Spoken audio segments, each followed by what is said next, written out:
Saludos usuarios de Diccio Griego. En este vídeo vamos a describir el contenido de una entrada de Diccio Griego. Para el funcionamiento de los formularios de búsqueda, de lemas griegos, formas de lemas, búsqueda en español, remitimos al vídeo tutorial dedicado a ese aspecto.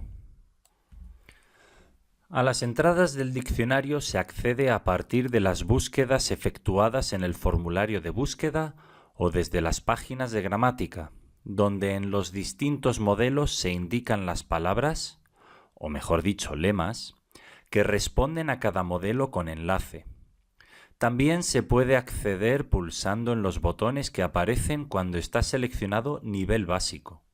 Estos son los de lema anterior, que se sitúa arriba a la izquierda sobre el lema, y lema posterior, que se encuentra arriba a la derecha debajo de los enlaces a otros diccionarios, y que son los que marcamos con círculos rojos.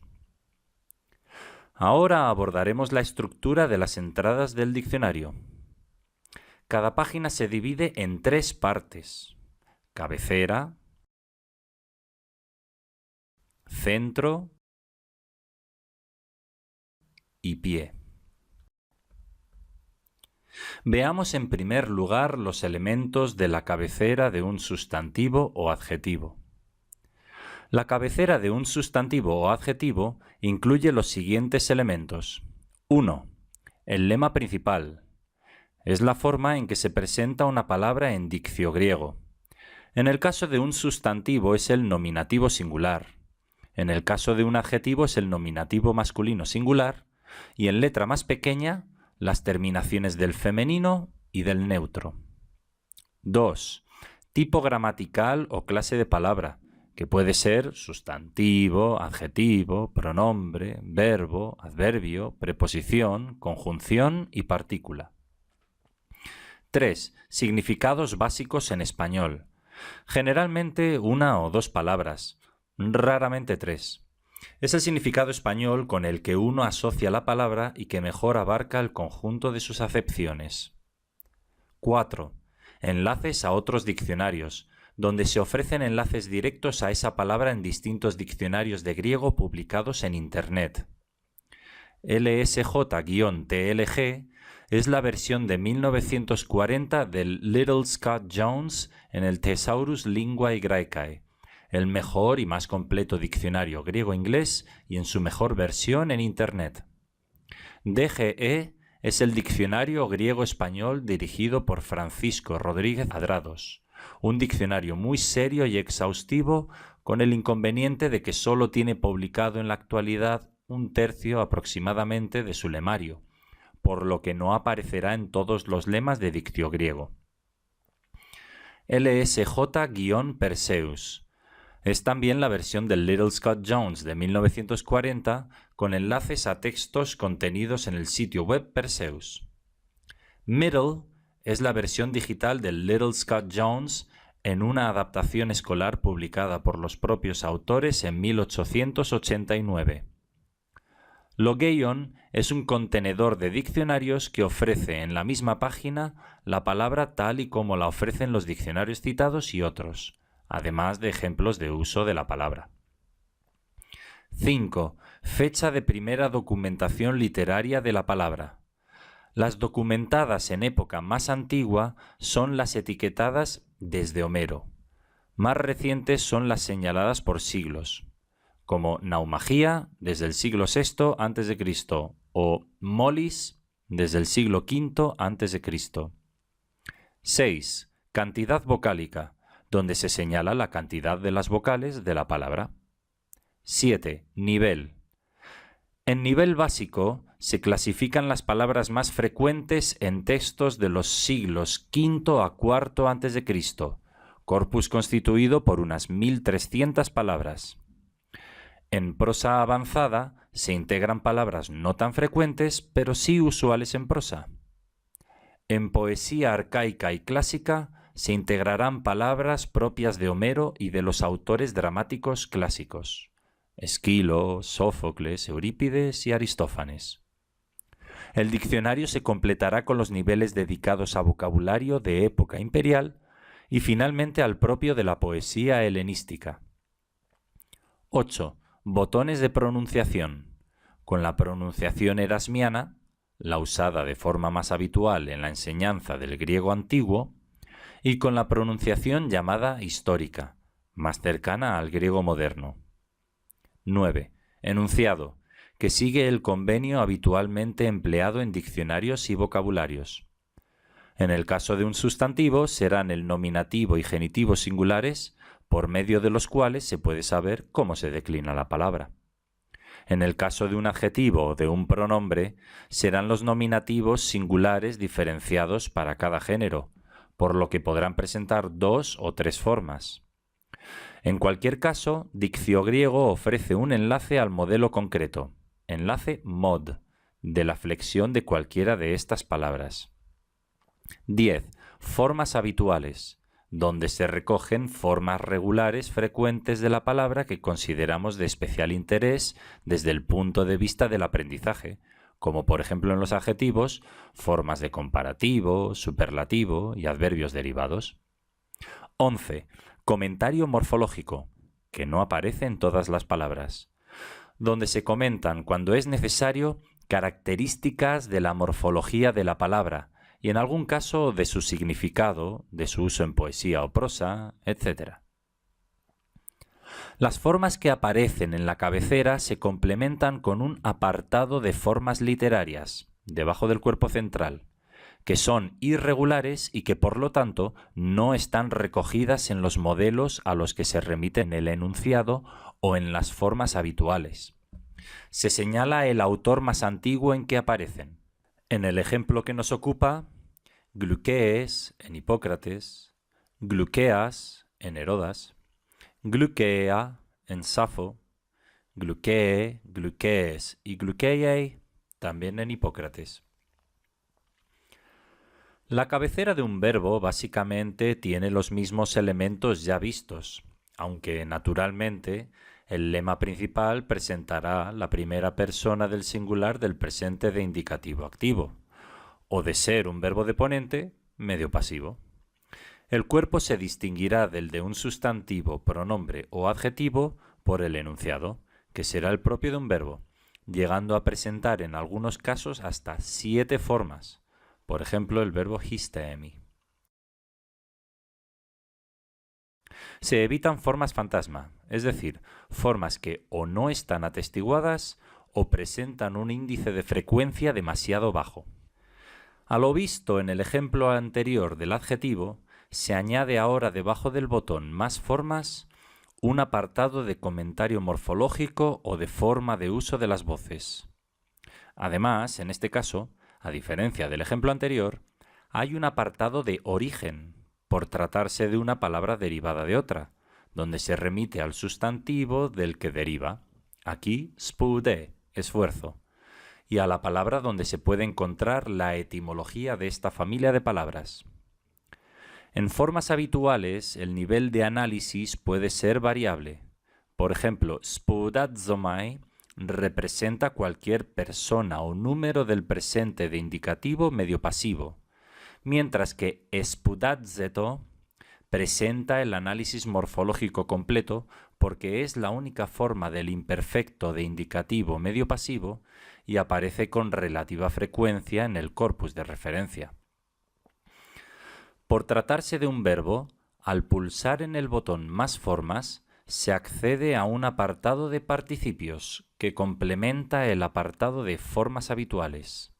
Más abajo aparecen las formas literarias, raras y tardías. En participios solo se ofrecen los enunciados de los participios, con remisión al modelo morfológico correspondiente, que tienen cierta frecuencia en el corpus de referencia del diccionario, esto es, obras literarias desde Homero hasta Libanio. Por ejemplo, en el caso que nos ocupa, no hay apartado para participios de futuro. Por otra parte, para algunas formas de participios se usa un guión al final, por ejemplo en el participio de presente activo masculino y neutro spudadzont guión, porque bajo esa forma se agrupan las formas spudadzonta, spudadzontos, spudadzonti, spudadzontes, spudadzontas y spudadzonton.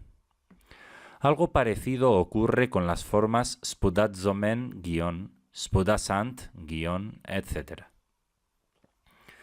En el apartado de formas literarias raras y tardías hay que señalar dos cosas. Se marcan con R formas muy escasas en el corpus de referencia del diccionario, con menos de 10 apariciones, y con T formas que solo aparecen a partir del siglo III a.C. Se marcan con RT las que cumplen ambas condiciones. Tal y como se señala al pasar el ratón por el icono del signo de interrogación, son en ambos casos formas regulares, pero que se usan muy poco o solo a partir de cierta época. Las no marcadas con R, T o RT son formas que no encajan con los modelos a los que se remite en los apartados de enunciado, formas habituales o participios. Esto es, son irregulares. El nivel de análisis morfológico es variable. Así, en spudadzonto el análisis es completo, mientras que en spudazo el análisis es solo futuro de indicativo activo, sin indicación de persona o número, porque spudazo representa cualquiera de las personas y números del futuro de indicativo activo de este verbo. En algún caso, poco frecuente, alguna de las formas de los apartados enunciado, formas habituales, participios o formas literarias raras y tardías está marcado con un asterisco. Por ejemplo, en el verbo für están marcadas así en formas habituales el imperfecto de indicativo medio pasivo, asterisco, führmen, y el futuro de indicativo medio, asterisco, füsomai. Ello se debe a que no están atestiguadas en el corpus de referencia concretamente esas formas, pero sí otras personas de dichos tiempos. No obstante, se siguen usando führmen y füsomai como representación del conjunto de formas que pertenecen a ese tiempo, modo y voz. Cuerpo central de las entradas de diccio griego. Aparece siempre el botón Ver todos los ejemplos, porque por defecto, como puede verse, solo se ofrecen ejemplos de las acepciones o subacepciones que aparecen en prosa. Por otra parte, se marca con un tic el ejemplo en prosa que se considera más sencillo o mejor entre los que se ofrecen para esa acepción o subacepción. Véase la diferencia para ese mismo lema cuando se pulsa en Ver todos los ejemplos. Ahora aparecen ejemplos de autores poéticos como Homero, Safo y Píndaro. Para clasificar las acepciones se usan generalmente números latinos y para las subacepciones se emplean letras. En el ejemplo anterior tenemos 1A y 1B. En algunos casos, en palabras con muchas acepciones, se usan también números romanos para reunir grupos de acepciones. El significado de las acepciones está escrito entre comillas simples. Junto al significado, en ocasiones se hacen aclaraciones sobre construcciones sintácticas, formas de uso, etc. Para ejemplificar esas acepciones, se ofrecen ejemplos traducidos con traducciones muy pegadas al texto para que puedan comprenderse fácilmente. En este sentido, al pulsar en las palabras griegas, se remite al analizador morfológico de Perseus o al propio diccio griego, a la forma concreta en caso de que esté entre las analizadas en diccio griego.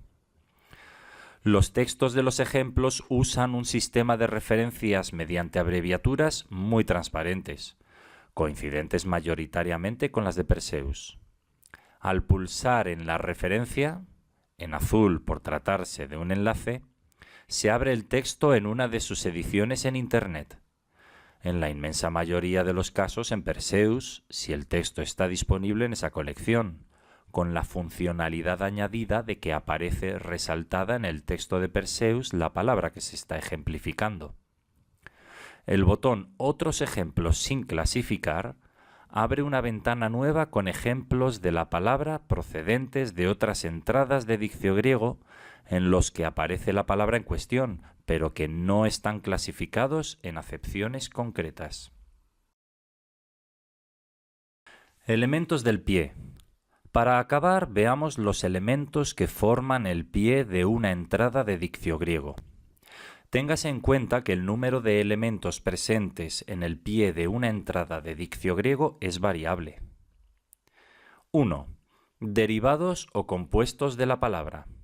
Así, en la entrada de Angelo aparecen apangelo y epangelo. 2. Palabras con significados semejantes. De forma automática, aunque controlada por los editores para evitar errores, Diccio griego busca otras palabras que presentan significados semejantes y se ofrecen aquí clasificadas por significados y enlazadas para poder verlas en detalle. 3. Antónimos, presentes en algunos casos. 4. Etimología. En el caso de palabras que son padre de familia etimológica. En caso de etimología indoeuropea, si existe correspondiente latino, se señala, enlazado a la información sobre esa palabra que ofrece el Lewis Short de Perseus. 5. Helenismos, enlazados al Diccionario de la Lengua Española de la Real Academia Española o a Dicciomed de la Universidad de Salamanca. 6. Griego moderno. Si la palabra sigue en uso en griego moderno, con enlace al diccionario de Triandafilidis. 7. Frases. Solo en algunas palabras, frases sencillas sacadas del libro de Rouse. Por ejemplo, en la entrada de Angelo, lego hos neonon, angelian fero.